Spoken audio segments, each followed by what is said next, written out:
ಬಾಗಲಕೋಟೆ ಜಮಖಂಡಿ ಉಪವಿಭಾಗಾಧಿಕಾರಿ ವಾಹನವನ್ನು ಜಪ್ತಿ ಮಾಡಲಾಗಿದೆ. ಭೂ ಸ್ವಾಧೀನದ ಪರಿಹಾರದ ಹಣ ನೀಡದ ಹಿನ್ನೆಲೆ ಜಪ್ತಿ ಮಾಡಲಾಗಿದೆ. ಎಸಿ ಶ್ವೇತಾ ಬೀಡಿಕರ್ ಜಮಖಂಡಿ ಉಪವಿಭಾಗಾಧಿಕಾರಿಯವರು ಭೂ ಸ್ವಾಧೀನದ ಪರಿಹಾರದ ಹಣವನ್ನ ನೀಡಿಲ್ಲ ಅನ್ನುವಂತ ಕಾರಣಕ್ಕೆ ಇವರ ವೆಹಿಕಲ್ ನ ಈಗ ಜಪ್ತಿ ಮಾಡಲಾಗಿದೆ. ಕೆರೆ ನಿರ್ಮಾಣಕ್ಕೆ ಅಂತ 4 ಎಕರೆ 28 ಗುಂಟೆ ಜಮೀನನ್ನ ಸ್ವಾಧೀನಪಡಿಸಿಕೊಳ್ಳಲಾಗಿತ್ತು. ಮುಧೋಳ ತಾಲೂಕಿನ ಬೆಳಗಲಿ ಗ್ರಾಮದ ರೈತರ ಭೂ ಸ್ವಾಧೀನ ಆಗಿತ್ತು. 43.33 ಲಕ್ಷ ರೂಪಾಯಿ ಪರಿಹಾರ ಕೊಡಬೇಕಾಗಿತ್ತು. ಕೋರ್ಟ್ ಆದೇಶವನ್ನು ಕೊಟ್ಟಿತ್ತು.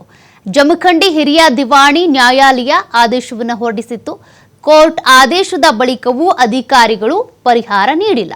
ಹೀಗಾಗಿ ವಾಹನ ಕಚೇರಿಯ ಪೀಠೋಪಕರಣಗಳ ಜಪ್ತಿಗೆ ಕೋರ್ಟ್ ಆದೇಶವನ್ನು ಕೊಟ್ಟಿತ್ತು. ಅದರಂತೆ ಇವತ್ತು ಅವರ ವಾಹನ ಹಾಗೂ ಕಚೇರಿಯಲ್ಲಿ ಇರುವಂತಹ ಪೀಠೋಪಕರಣಗಳನ್ನು ಜಪ್ತಿ ಮಾಡಲಾಗಿದೆ.